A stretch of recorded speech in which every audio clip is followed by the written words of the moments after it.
Sim, o que nós queremos aqui é evitar que a escola se torne uma manipulação, nas suas várias vertentes, não só na questão da ideologia de género. Eu confesso-lhe uma coisa, eu vi, e o Chega tem divulgado isso durante esta semana, manuais escolares e livros escolares para crianças com imensas insinuações sexuais e de caráter sexual que a mim me fazem... E, atenção, eu não sou daqueles que diz nem podemos falar sobre isso. Blá, blá, blá, uíscas saquetas. Blá, blá, blá, blá, blá, blá, blá, blá, uíscas saquetas. Eu não queria que o meu filho estivesse envolvido e em aulas onde se está a explicar como é que se faz sexo oral ou não se faz sexo oral. Quer dizer, não acho que seja aceitável. Crianças, estamos a falar de crianças com 5 anos, 6 anos, 7 anos. Não me parece que seja educar. E lá está, é a inversão de prioridades.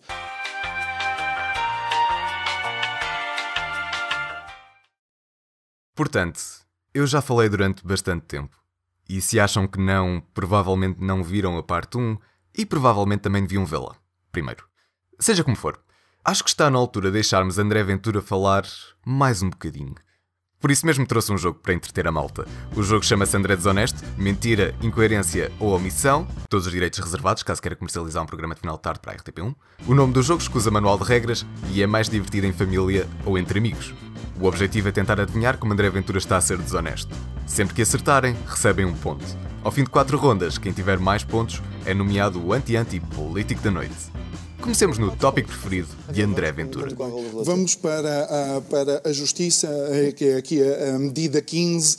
Vocês são completamente a favor de implementar a obrigatoriedade da exclusividade do exercício do mandato de deputado. Aliando isto aos sucessivos casos de corrupção que temos visto, faz parte de uma das medidas para combater esse mal? Olha, eu vou dar o exemplo comigo próprio. Eu sou professor universitário, sou consultor. E se for eleito deputado, como os números indicam, no domingo, eu vou dar o exemplo comigo próprio. Mantendo a exclusividade no Parlamento. Portanto, é esta incoerência que eu acho que nós não podemos ter. Por isso, sim, nós defendemos que os deputados devem estar em exclusividade e defendemos que o deputado deve se concentrar no seu trabalho, que é representar o povo. Agora, se eu representar o povo às 10 da manhã, mas às 11 da manhã tiver a representar uma sociedade de advogados e às 6 da tarde tiver a representar uma universidade, eu acho que não sou... São as tais incompatibilidades que podem surgir. Excepto se às 9 da noite for comentador desportivo da CMTV, ou comentador político logo pela matina, ou consultor privado já fora de horas. É peculiar como Ventura vislumbra um possível conflito de interesses entre uma ocupação académica e a profissão de deputado, mas é incapaz de imaginar como ser comentador da CMTV constitui um muito maior problema. Ou talvez seja capaz, e por isso mesmo tenha escolhido omiti-lo da sua lista de cargos para fazer este bonito discurso anticorrupção. Bastou ouvir ontem estes dirigentes, que agora meio comentadores de futebol, meio dirigentes políticos, a falar disto para perceber... Isso é o seu caso também. Sim, mas eu assumo. Os outros não assumem. Eu ao menos assumo. Não. não. Numa altura em que o Grupo Cofina pretende avançar para a aquisição da Média Capital, a detentora da TVI, difícil é não ver um claro condicionamento quando um líder partidário tem um óbvio interesse em não se pronunciar quanto a este processo. Tanto que no passado dia 14 de fevereiro, por iniciativa dos Verdes, o Parlamento deliberou a adoção de mecanismos necessários para impedir a aquisição da Média Capital. A proposta foi rejeitada, e muito pouco noticiada, mas pergunto ao espectador, qual foi o sentido de voto do Chega? Se votar a favor do impedimento é hipócrita, não é uma atitude liberal de um partido pseudo-liberal.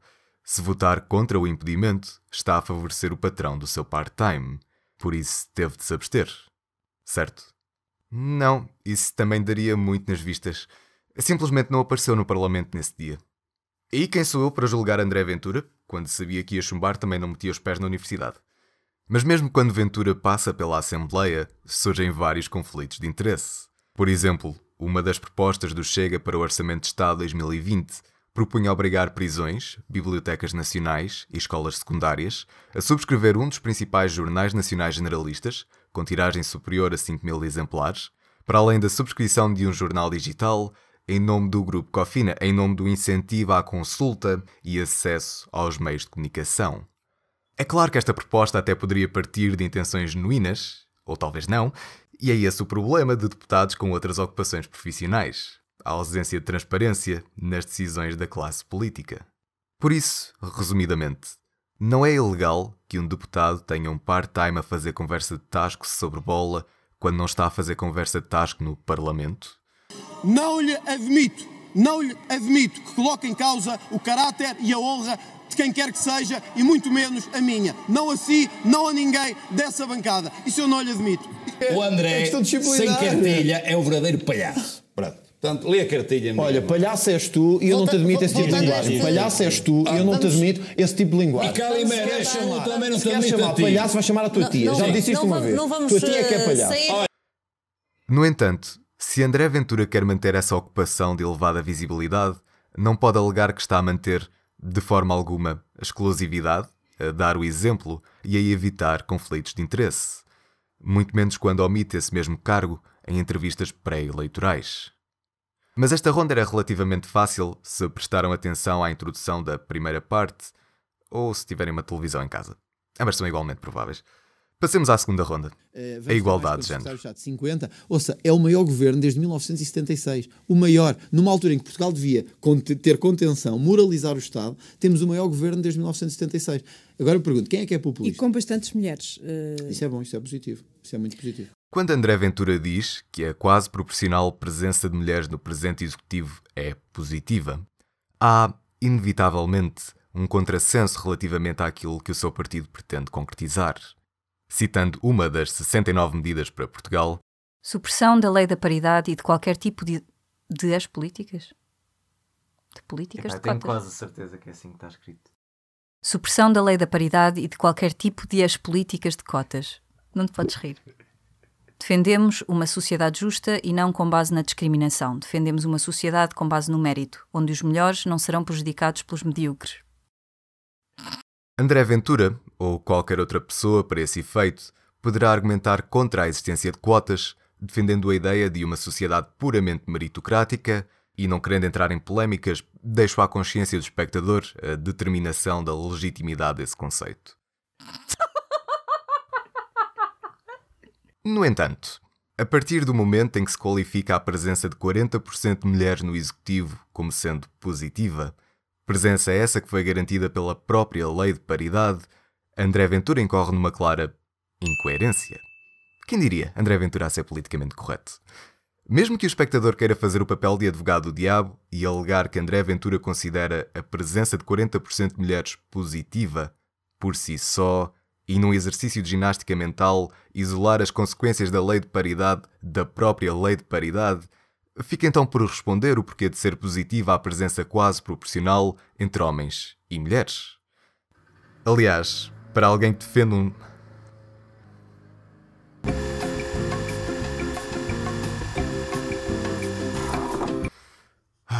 Ok, já não estão a cortar a relva. Aliás,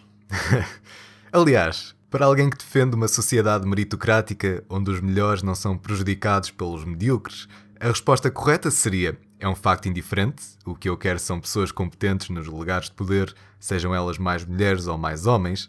Jamais seria: isso é positivo, quando não há uma demonstração de competência inerente ao sexo.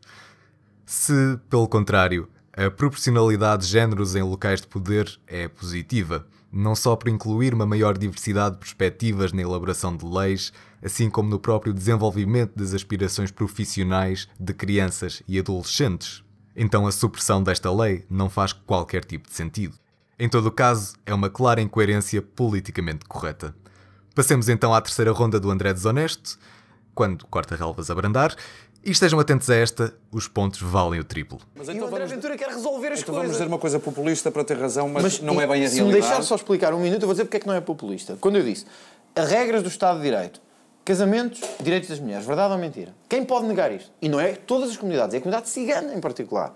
Nós não podemos ter medo das palavras. O problema dos portugueses nos últimos 40 anos é que tiveram medo das palavras. Quando eu digo, há imensos casos em Portugal, e não sei se dão todos, se calhar todos, não sei, em que as meninas são retiradas da escola com 13 e 14 anos e o que é que o Estado faz sobre isso?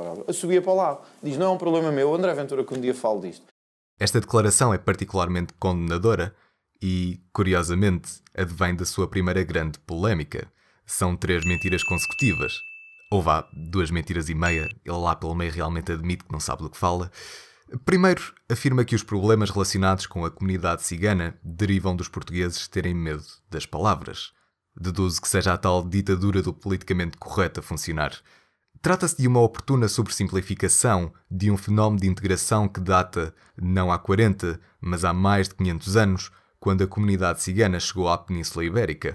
A não ser que a ditadura do politicamente correto também tenha raízes monárquicas, mas não parece.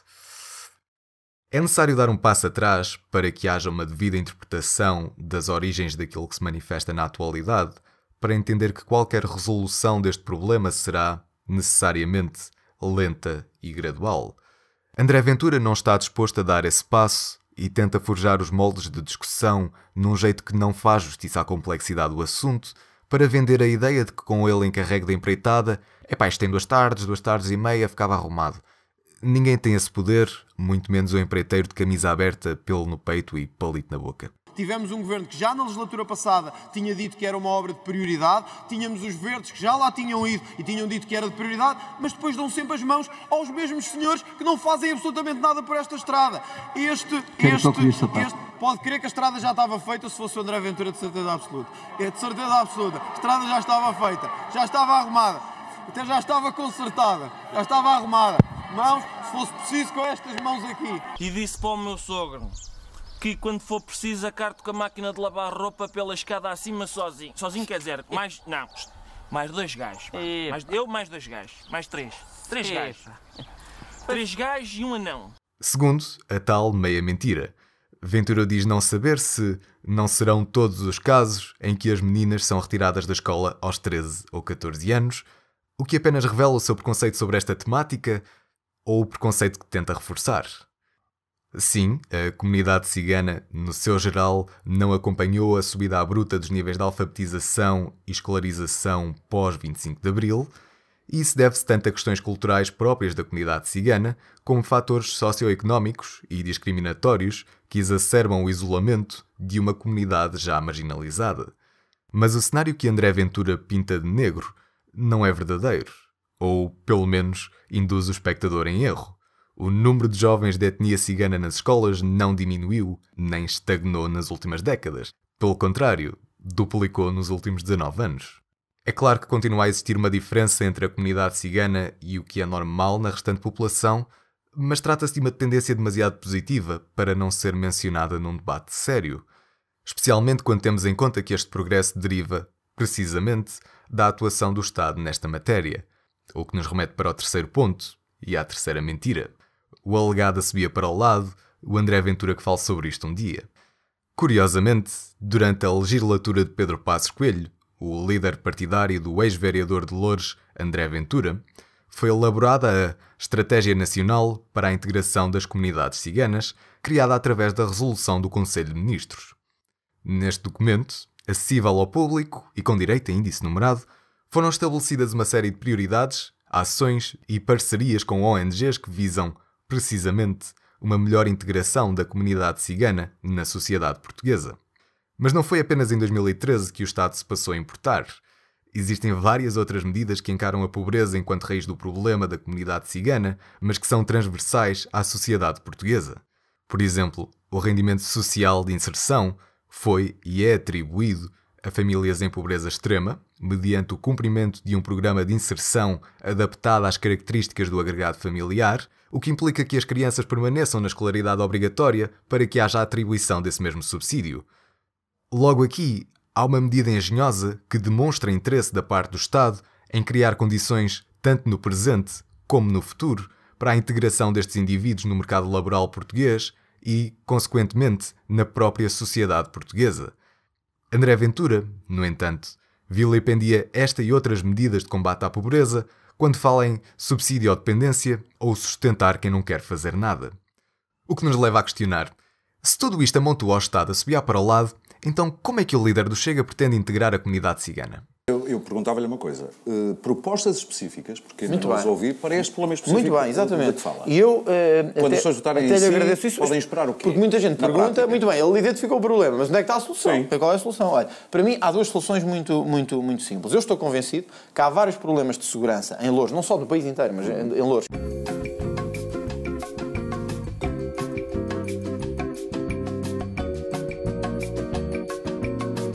Conheço bem.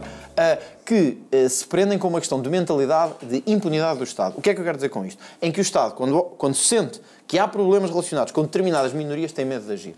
Eu não posso permitir isso. É um problema das minorias ou um problema do Estado? Do Estado, não da minoria. É um problema do Estado. Por isso é que eu disse, o Estado de Direito é que tem que se fazer valer, não é a minoria. E como é que isso na prática se vai resolver? Vai empurrar a polícia para esses bairros? Vou colocar polícia nesses bairros, que é uma coisa que não acontece. Repare. Integração à força. Sistematicamente, Ventura alimenta um cenário de pessimismo e estagnação, ignora e adultera o progresso conseguido ao longo das últimas décadas e reforça o estereótipo do cigano que não quer trabalhar perante um Estado impotente e desinteressado na matéria. E falo para que o seu autoritarismo passe por solução óbvia e eficaz. O líder do Chega nunca quis responder aos problemas de fundo da comunidade cigana, tanto quanto quis responder aos preconceitos que a população tem sobre os ciganos. E esta tática é característica da sua comunicação populista. Mas isso fica para uma reflexão mais tardia. Por agora, vamos acabar o nosso jogo e passar para a quarta e última ronda do André Desonesto.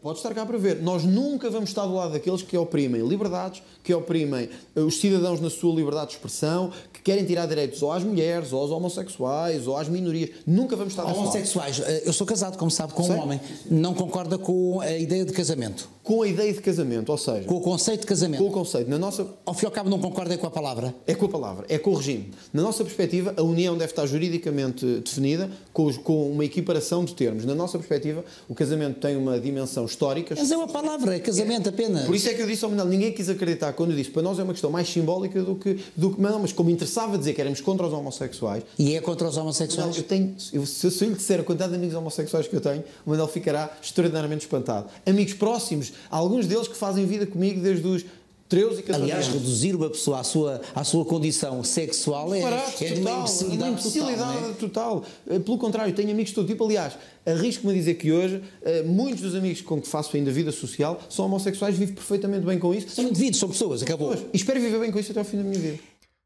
André Ventura escuda-se no catolicismo para rebatizar o casamento homossexual como união de facto. Afirma não ter qualquer problema com homossexuais, concorda com a qualificação da redução de uma pessoa à sua condição sexual como sendo algo absurdo e tem bastantes amigos gays. Tantos amigos gays que o espectador nem consegue imaginar. Os rumores sobre o seu extremismo foram largamente exagerados. Certo? Mas aquilo que André Ventura não diz é que o seu partido pretende o fim de incentivos e medidas relativamente à adoção de crianças por casais homossexuais. Casais entre aspas é um bom pormenor.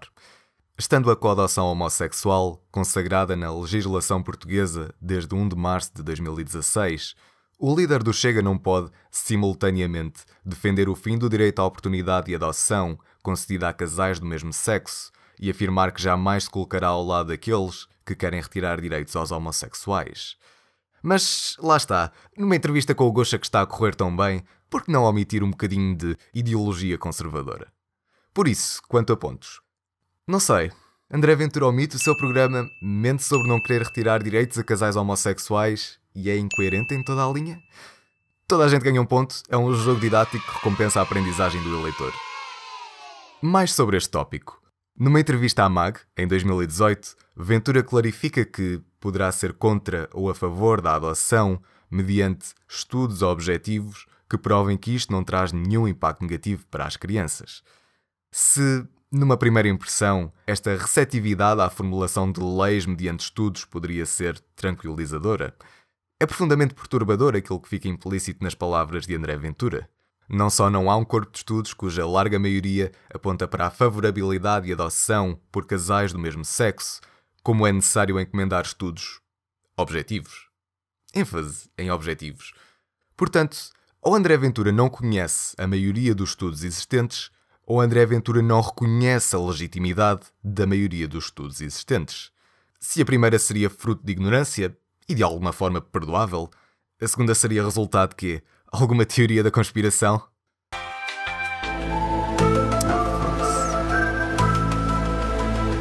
A história política, económica e social dos últimos 250 anos resume-se à progressiva ditadura do pensamento único e igualitário em prejuízo da liberdade exigível e da fraternidade possível. Porque se a versão hard, pura e dura do marxismo-leninismo é hoje meramente residual, o marxismo-gramscismo ou marxismo cultural é hoje dominante em franjas estreitas, mas decisivas pela influência detida no mundo académico das artes e das letras, dos meios de comunicação de massa e na generalidade das falsas elites locais que vão buscar a essas franjas o essencial do seu pensamento e da sua visão do mundo e da vida. É uma só frase. Eu até estou orgulhosa de mim, não sei como é que eu naveguei isto. Como é que eu naveguei esta porra de frase mal escrita? Imagino que o marxismo cultural não seja um conceito presente na mente da maioria do público português, uma vez que até à data nunca tivemos nem comentadores conhecidos, nem deputados que condenassem abertamente essa mesma teoria. Assim sendo, vamos afastar-nos um bocadinho de André Ventura para clarificar a sua crença numa expressão que nunca foi levada a sério em meios académicos e é apenas popular entre indivíduos que figuram desde uma direita conservadora até à extrema-direita. E vamos fazê-lo porque estamos a levar Ventura a sério. Se é uma fonte de conhecimento para os meios de comunicação de massa, é algo que deve ser devidamente escrutinado para que a população não seja manipulada por um qualquer grupo de interesses, seja ele de que espectro político for. Portanto, o marxismo cultural, muitas vezes sinónimo de pós-modernismo ou marxismo-gramscismo, se seguirem certos pseudo-intelectuais brasileiros, é uma teoria da conspiração sobre um conjunto de filósofos, sociólogos e académicos judeus que compunham a Escola de Frankfurt, uma escola de ciências sociais que nasceu na Alemanha, podem tentar adivinhar aonde, e que, após a ascensão do partido nazi, transferiu-se para os Estados Unidos da América. Reza a lenda que, face à iminente derrota dos esforços comunistas da União Soviética, os membros da Escola de Frankfurt ter-se-ão apercebido de que a melhor forma de continuar a sua causa comunista seria a partir da contaminação do pensamento académico e das tais falsas elites.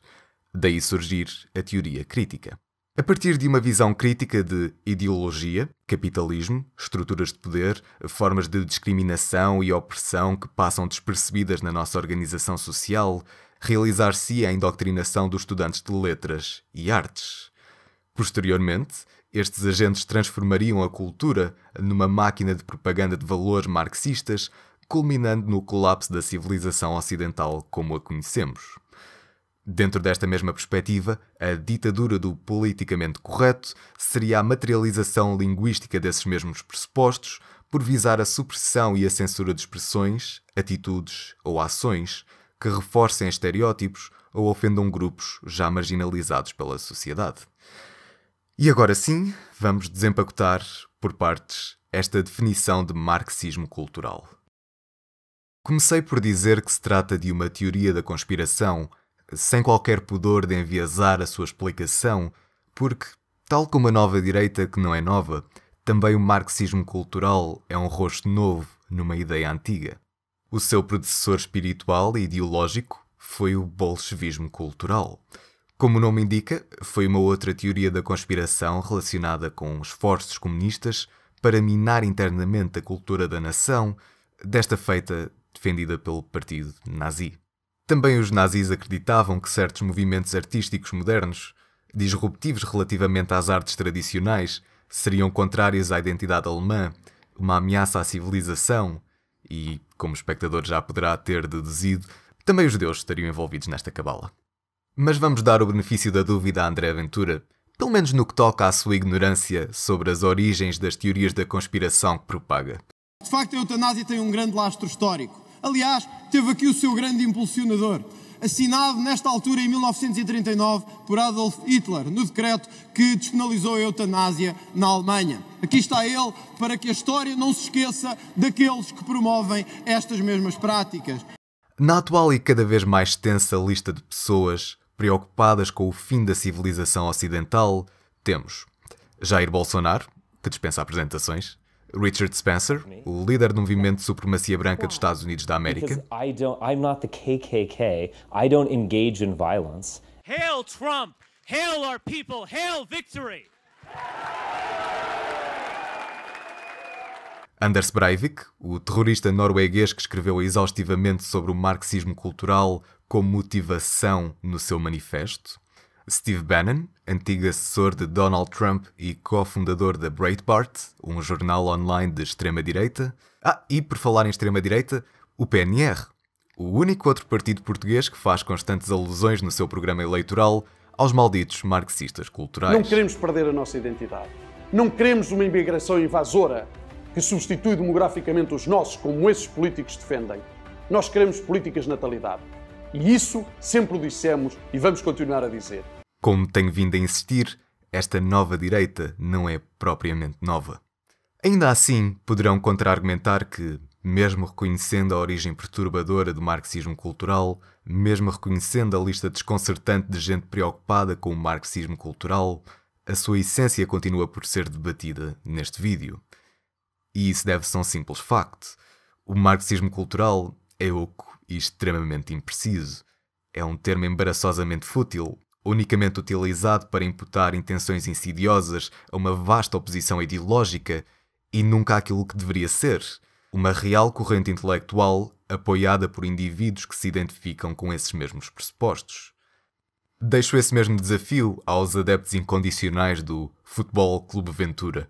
Digam-me um académico que se auto-identifique como marxista cultural. Diga-me um! Manel! Diga-me um! Manel, não você é um mentiroso! Não, você é que é. Mas, para não me acusarem de ser mentiroso, ou contornar o assunto, eis uma breve lista de objeções ao marxismo cultural em 2 minutos ou menos. Talvez mais. Primeiro, os marxistas não se restringem a assuntos económicos que derivam da tensão entre a burguesia, o proletariado e uma relação dispar quanto aos meios de produção. O próprio Karl Marx tinha uma visão sobre cultura para explicar a subsistência de uma classe que consente a ser oprimida pelas mãos de uma classe opressora. E não era baseada na dicotomia de opressor e oprimido, aplicada a questões raciais, de género, de sexualidade, capacidade, etc, etc. O que, quando conjugado, forma algo conhecido por teoria interseccional proveniente de estudos feministas.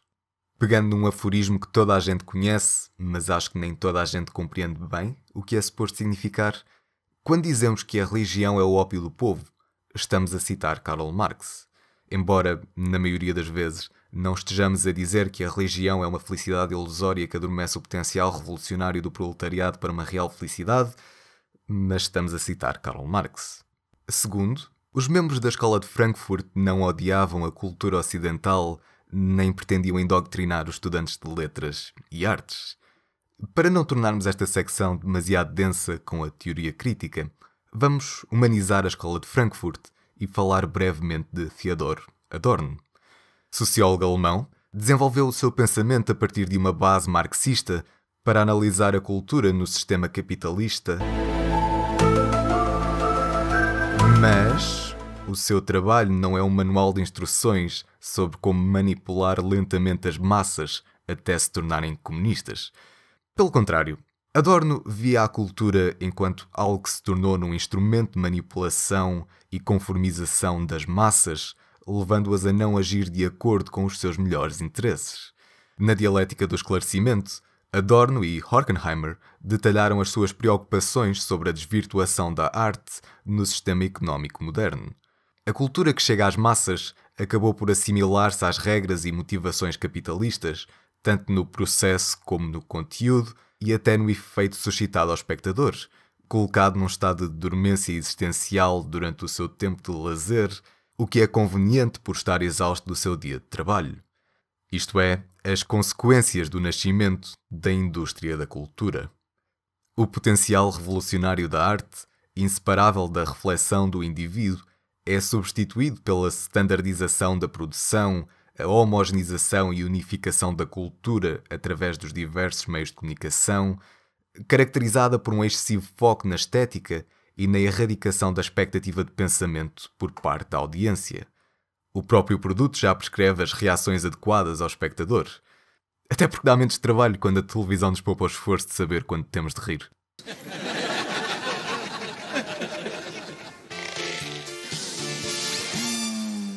E não é preciso ser marxista para repararmos na canalização de tantos recursos numa arte cujo propósito é... Qual é o seu propósito mesmo? Só para clarificar, eu tenho uma subscrição Netflix, eu também gosto de desligar o cérebro, e por isso mesmo sei como isto funciona na ótica do utilizador. A estreia da temporada é lançada na sua íntegra, a plataforma tem um autoplay ligado por defeito e assim que o episódio acabar, ou passa para o seguinte, ou temos 7 ou 8 recomendações do que poderemos gostar de ver a seguir. E quando conjugamos isto com as declarações do CEO da Netflix em 2017, quando disse que o nosso principal rival é o tempo de sono dos espectadores, temos de nos questionar: qual é a finalidade desta produção? Será o objetivo apenas consumir por consumir para consumir mais? Não é preciso tempo para refletir sobre a mensagem do conteúdo? Voltando ao final dos anos 60 na Alemanha. Se Adorno pretendia manipular os seus estudantes, falhou redondamente. Após criticar o método bárbaro dos protestos estudantis de jovens movimentos marxistas, qualificando-os como suscetíveis de caírem num fascismo de esquerda, Adorno foi alvo de sucessivos boicotes. Desde protestos em aparições públicas, a gás lacrimogéneo nas suas aulas, até algumas interrupções mais Pussy Riot, por não ser radical o suficiente. Portanto, o boicote à liberdade de expressão em campos universitários já existia na Alemanha, nos anos 60, a professores marxistas que queriam indoctrinar estudantes de letras e artes. É quase como se sempre tivessem existido adolescentes frustrados com o sistema sem respeito pelas crenças dos mais velhos. Não sei, parece-me mais simples, mas também não quero ser acusado de conspirar sobre hormonas. E, terceiro ponto, este é curtinho, todas as correntes incorporadas num marxismo cultural são largamente incompatíveis e divergentes entre si. Como vimos, a escola de Frankfurt não é consensual entre marxistas. O marxismo não é compatível com o pós-modernismo. O pós-modernismo é criticado por membros da escola de Frankfurt. O feminismo é, em larga parte, compatível com o capitalismo, o que também implica tensões com movimentos marxistas.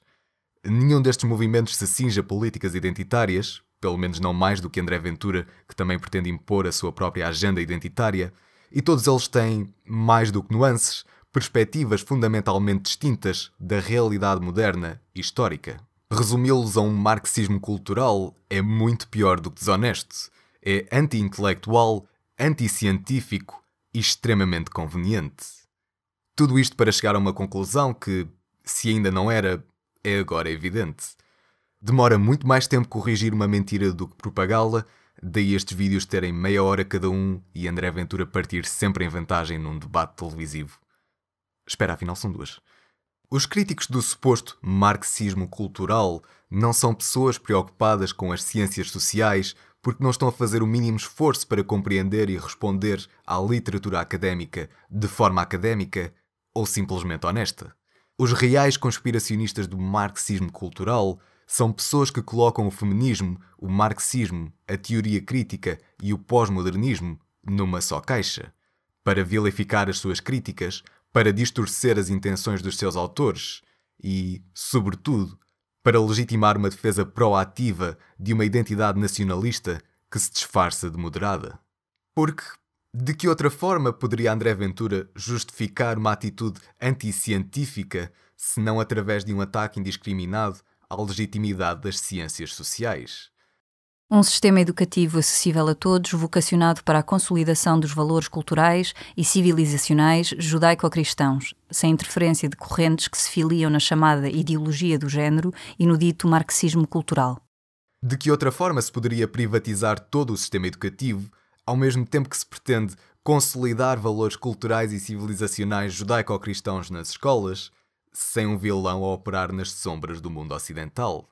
A necessidade de reavaliação do interesse efetivo da nossa presença na ONU, que se transformou numa produtora e difusora do marxismo cultural e do globalismo massificador, que não estamos dispostos a consumir e muito menos a pagar para que os outros os consumam.